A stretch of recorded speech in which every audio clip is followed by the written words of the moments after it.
Hello everyone, welcome back to garden of GS. और आज one day one topic series का day 6 है और इसमें मॉर्निंग में ब्रह्मपुत्र रिवर बेसिन के बारे में पूरा कॉन्सेप्ट पढ़ा है हमने। और अब इस सीरीज में इसके क्वेश्चन सॉल्व करेंगे। सबसे पहले इसका कुछ डिटेल पढ़ लेते हैं। तिब्बत से निकलने वाली यारलुंग जाम्पो, इसको यारलुंग शाम्पो भी बोलते हैं, नदी को भारत में ब्रह्मपुत्र नदी के नाम से जाना जाता है, ये आपको पता है। और ये कहाँ से निकलती है? चेमा युंगडुंग ग्लेशियर से। ये मैं उस सीरीज में बता चुकी हूँ। इसका आपको सॉल्व करने का तरीका यही होना चाहिए कि पहले आप उस सीरीज को देखिए, one day one topic series में ब्रह्मपुत्र रिवर बेसिन की डिटेल आप पढ़िए, उसके बाद इसमें आप क्वेश्चन सॉल्व कीजिए। तो ये घटना चक्र है जिसमें जो है कुछ थ्योरी दी हुई है, तो उसको भी मैं पहले बता दे रही हूँ क्योंकि कुछ इंपॉर्टेंट पॉइंट छूट ना जाए, इसलिए पहले आप इसको पढ़ लीजिए, उसके बाद इसके क्वेश्चन सॉल्व करेंगे। तो यह पश्चिमी तिब्बत के आंगसी ग्लेशियर से निकलती है, हिमालय के समानांतर पूर्व की ओर बहती है। ठीक है, ये ऐसे आ रही होती है बहते हुए, ठीक है, फिर ऐसे अरुणाचल प्रदेश से भारत में आ जाती है। नामचा बरवा शिखर के पास पहुंचकर ये अंग्रेजी के यू अक्षर जैसा मोड़ बनाती है। तो ये ध्यान रखना कौन से शिखर की बात हो रही है? नामचा बरवा। और ये भारत के अरुणाचल प्रदेश में इसको दिहांग नाम से जानते हैं और असम में इसे ब्रह्मपुत्र नाम से जाना जाता है। बांग्लादेश में जमुना नदी के नाम से जानते हैं। ब्रह्मपुत्र, सतलज और सिंधु नदियों का स्रोत तिब्बत के मानसरोवर झील के पास स्थित है। ये मैंने आपको बताया पहले भी कि ये तिब्बत की मानसरोवर झील, यहीं पे चेमा युंगडुंग ग्लेशियर से ये निकलती है ब्रह्मपुत्र, इधर जाती है सिंधु और यहाँ से सतलज। ठीक है, तिब्बत में उद्गमित होने वाली ब्रह्मपुत्र, ये ब्रह्मपुत्र, इरावदी और मेकांग नदियाँ अपने ऊपरी पाटों में संकीर्ण और समानांतर पर्वत श्रेणियों से होकर प्रवाहित होती हैं। कौन कौन सी बात हो रही है? ब्रह्मपुत्र, इरावदी और मेकांग, जिसमें से इरावदी और मेकांग ये दोनों म्यांमार की तरफ चली जाती हैं और ब्रह्मपुत्र भारत में आ जाती है। अभी आप देख लीजिए, ब्रह्मपुत्र है, ये यारलुंग शाम्पो ग्लेशियर है ना, इसको बोल रहे हैं तिब्बत में, और फिर ये भारत में आ गई है और यहाँ पे इसको दिहांग बोल रहे हैं।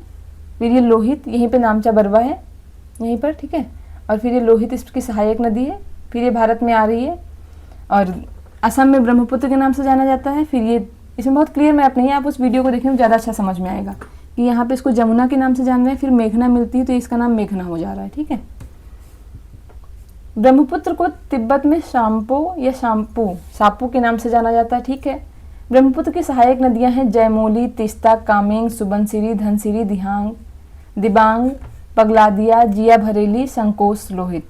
ये सारी नदियाँ आप उस वीडियो को देखेंगे तो उसमें आपको बहुत अच्छा क्लियर हो जाएगा क्योंकि उसमें लेफ्ट बैंक और राइट बैंक ट्रिब्यूटरी को अलग अलग करके पढ़ा दिया है।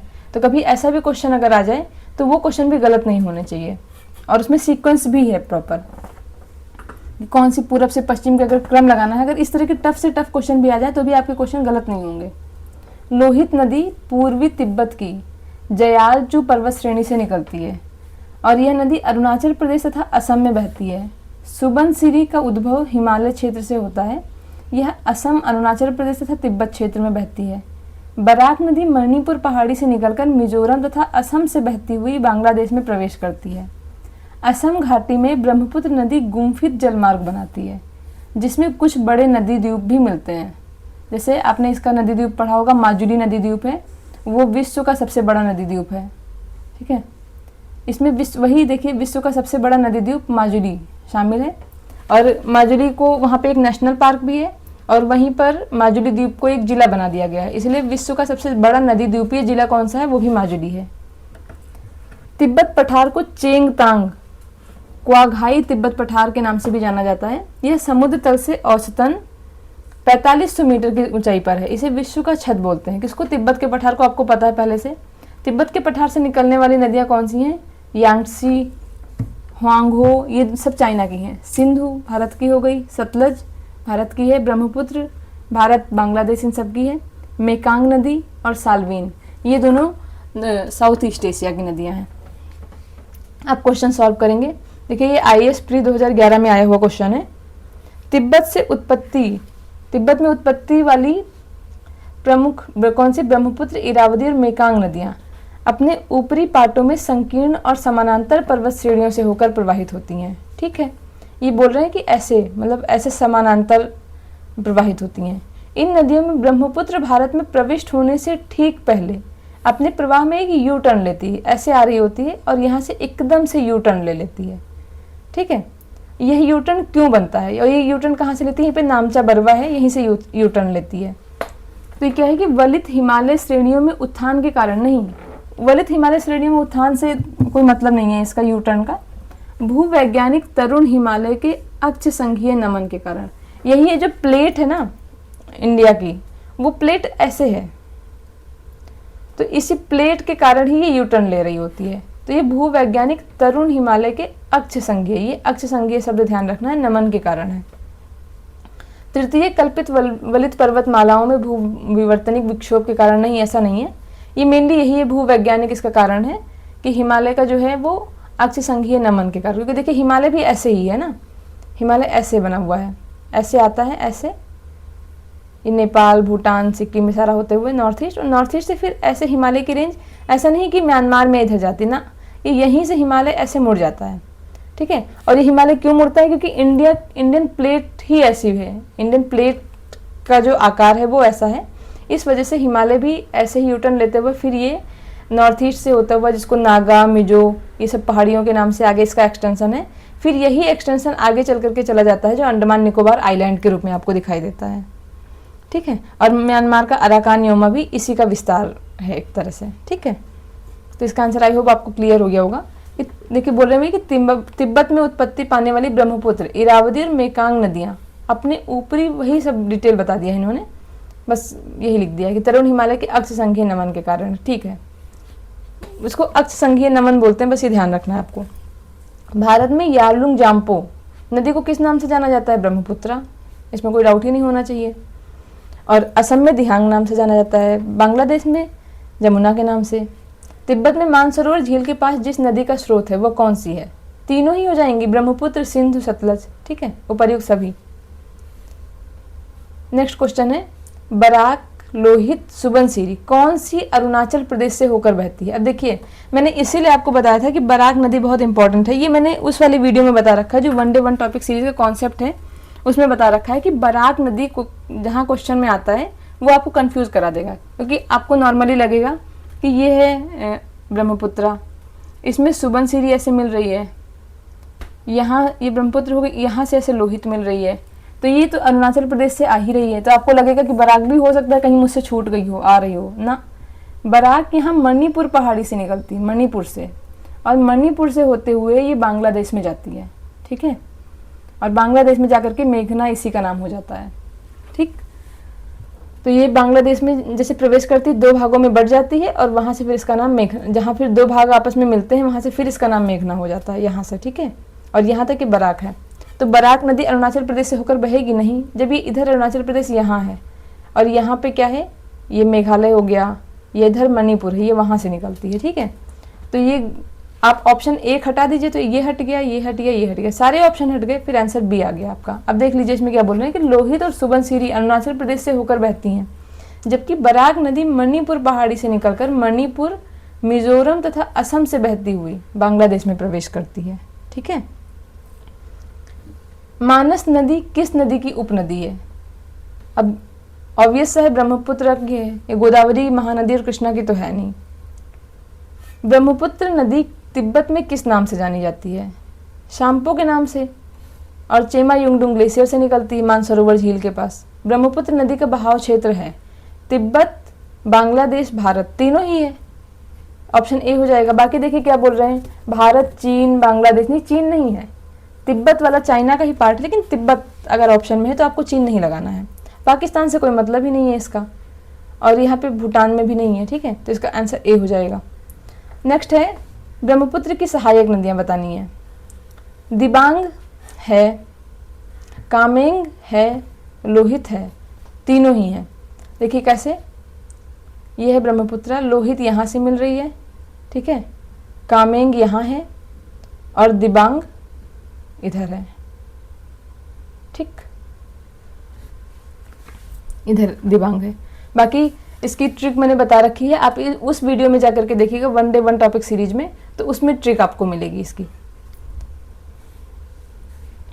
नेक्स्ट क्वेश्चन, फिर वही डिटेल बता रहे हैं कि दिबांग अरुणाचल प्रदेश के लोअर दिबांग घाटी जिले में प्रवाहित होती है और यह ब्रह्मपुत्र की प्रमुख सहायक नदी है, ठीक है।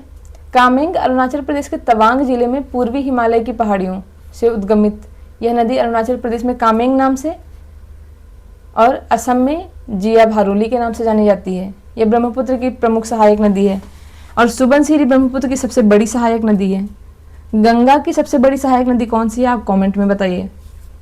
लोहित पूर्वी तिब्बत में जयालचू पर्वत श्रेणी से उद्गमित होती है और लोहित को क्या बोलते हैं, खून की नदी। वही इसको मैं पिछले वीडियो में बता चुकी हूँ कि खून की नदी का मतलब लोहित, जैसे कोई लहूलुहान हो जाता है तो बहुत खून बहता है। कामेंग को क्या था, जी भर के काम कर लिया और फिर दिन भर मस्ती की। ठीक है, तो जी भर के सुबह सुबह था कि सुबह, ये था नॉर्थ की सहायक नदियाँ। सुबनसिरी सुबह सुबह जी भर के काम कर लिया, जिया भारोली और कामेंग शिखर, फिर दिन भर मस्ती की। तो माँ से मानस, सा से संकोच और ता से ती से तीस्ता, ये थी इसकी सहायक नदियाँ। बाकी इधर का जो है वो पश्चिमी जो राइट बैंक ट्रिब्यूटरी हो गई ये सारी हैं। लेफ्ट बैंक ट्रिब्यूटरी में आ गया पहले लोहित, फिर आ गया दिबांग, फिर बूढ़ी दिहांग और उसके बाद में कपिली नदी और धनसिरी। कि कपिल देव ने खूब सारा रन बनाया और उनको फिर धन मिला। ठीक है, तो ला से कपिल में ला से लोहित हो गया और कपिल से कपि से कपिली और धन से धन, और लोगों ने खूब उसको देखते रहे। ठीक है, तीस्ता नदी के संदर्भ में बताना है। तीस्ता नदी का उद्गम वही है जो ब्रह्मपुत्र का है, लेकिन यह सिक्किम से होकर बहती है। एकदम गलत स्टेटमेंट है। अगर ये बोला जाए सिंधु, सतलज और ब्रह्मपुत्र तीनों का उद्गम एक है तो ठीक है। तीस्ता नदी सिक्किम से निकलती है, मैंने पिछले वीडियो में आपको बता रखा है कि तीस्ता सिक्किम से निकलती है और ब्रह्मपुत्र तिब्बत से निकलती है, तो ये तो स्टेटमेंट एकदम गलत हो गया। अब ऑप्शन 1 हटा दीजिए। ठीक है, 2 तो सही ही है क्योंकि 2 दोनों में है। रंगित नदी की उत्पत्ति सिक्किम से होती है और यह तीस्ता की सहायक नदी है, एकदम सही है। तीस्ता की सहायक नदी है रंगित। तीस्ता नदी भारत एवं बांग्लादेश की सीमा पर बंगाल की खाड़ी में जा मिलती है। नहीं, तीस्ता नदी बंगाल की खाड़ी में नहीं जाती है, बल्कि तीस्ता सिक्किम से निकलती है। ये हो गई ब्रह्मपुत्र, सिक्किम से निकलती है तीस्ता, और तीस्ता निकलती है और ये बांग्लादेश में जाकर के ब्रह्मपुत्रा में मिल जाती है। ठीक है, जमुना में मिल जाती है। और तीस्ता की एक सहायक नदी है रंगित, वो भी सिक्किम में ही उसकी उत्पत्ति होती है। तो इसका आंसर ओनली 2 हो जाएगा। फिर वही इन्होंने उसी को डिटेल बता दिया है कि रंगित नदी का उद्गम सिक्किम में होता है और ये तीस्ता की सहायक नदी है। ठीक है, बाकी जो मैंने बताया वही चीज़ लिखी है, कुछ अलग नहीं लिखा है। किनके स्रोत बिंदु लगभग एक ही हैं? ब्रह्मपुत्र और गंगा तो है नहीं, गंगा का गंगोत्री है उत्तराखंड और ब्रह्मपुत्र का तिब्बत है।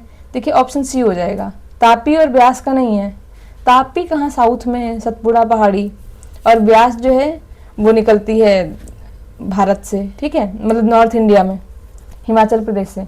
और सिंधु और गंगा नहीं, गंगा की गंगोत्री और उत्तराखंड में, और सिंधु जो है वो है मानसरोवर झील के पास। तो ऑप्शन सी हो जाएगा इसका, सिंधु, सतलज और ब्रह्मपुत्र। तीस्ता नदी पहले गंगा की सहायक नदी थी, आजकल वह ब्रह्मपुत्र की सहायक नदी है। क्या ये ठीक है? नदी अपहरण हिमालय की नदियों का एक प्रमुख गुण है। ये बहुत अच्छा क्वेश्चन है, बहुत ही अच्छा, कि तीस्ता नदी वास्तव में पहले गंगा की सहायक नदी थी। क्योंकि देखिए तीस्ता का उद्गम कहाँ है, सिक्किम में। ठीक है, ऐसे आती है, और जो ये गंगा आती है वो जाकर के बांग्लादेश में पद्मा बन जाती है। ठीक है, तीस्ता आकर के अब कहाँ मिल रही है, अब मिल रही है इसमें जमुना में। अब पहले कहाँ मिलती थी, गंगा में, पहले ये थी और अब यहाँ जाके मिलती है। तो ये ठीक है, यहाँ तक सेम है, बस यही मार्ग बदल देती है। तो इसका मेन कारण ये है कि 1787 में एक बाढ़ आई थी। उस बाढ़ के बाद से तीस्ता नदी का धीरे धीरे मार्ग बदलता चला गया और अब वो गंगा के बजाय ब्रह्मपुत्र की सहायक नदी हो गई। तो ये ठीक है, ऑप्शन ए। नदी अपहरण हिमालय की नदियों का एक प्रमुख गुण है। हाँ, अपहरण मतलब वही कि पहले गंगा की सहायक थी और ब्रह्मपुत्र ने उसको किडनैप करके क्या कर लिया, अपने में शामिल कर लिया। तो हिमालय की नदियाँ मार्ग बदलती रहती हैं। तो ये दोनों स्टेटमेंट सही है और व्याख्या भी कर रहा है। तो इसका आंसर हो जाएगा ऑप्शन ए। ठीक है, देखिए वही बता रहे हैं कि ऐतिहासिक रूप से तीस्ता नदी गंगा नदी प्रणाली का अंग थी और दक्षिण की ओर प्रवाहित होते हुए लगभग 1787 में आई बाढ़ के पश्चात अपना मार्ग बदल लिया। और ये दक्षिण पूर्व की तरफ पहले ऐसे बह रही थी, अब ऐसे बह गई। तो पहले इधर मिल जाती थी पद्मा में, अब ये ऐसे बहने लगी तो अब ये जाकर के इसमें मिल जाती है, ठीक है। और यह एक प्राकृतिक प्रक्रम है जिसके द्वारा एक प्रबल नदी अपने शीर्ष की ओर अधिक अपर्दन करके अपने समीप प्रवाहित होने वाली अन्य नदी को जलधारा को अपने में मिला लेती है। जैसे ब्रह्मपुत्र ने विस्तार करना शुरू कर दिया इधर इधर करके, और फिर ये अपना इसमें मिला ली, ठीक है। तो आई होप ये आपको बहुत अच्छा फैक्ट मिला होगा। और ये यूपी पीसीएस प्रीलिम्स 2021 का क्वेश्चन है। आगे फिर ये क्वेश्चन रिपीट होने की संभावनाएं हैं बहुत ज़्यादा। तो देख लीजिए, ब्रह्मपुत्र नदी से बहुत क्वेश्चन नहीं आए हैं, लेकिन जो भी क्वेश्चन आए हैं वो आपके इस कॉन्सेप्ट से पढ़ने से सॉल्व हो रहे हैं। तो अगर आपने नहीं देखा है तो 1 डे 1 टॉपिक का ब्रह्मपुत्र नदी का सीरीज आप जरूर देखिए, फिर आप यहाँ क्वेश्चन सॉल्व कीजिए। आपको जरा सा भी दिमाग लगाना नहीं पड़ेगा, आपको सब फिंगर टिप्स पे याद हो चुका होगा, फिर ये क्वेश्चन फटाफट आपके सॉल्व होते जाएंगे। तो आज के लिए इतना ही। Thank you so much.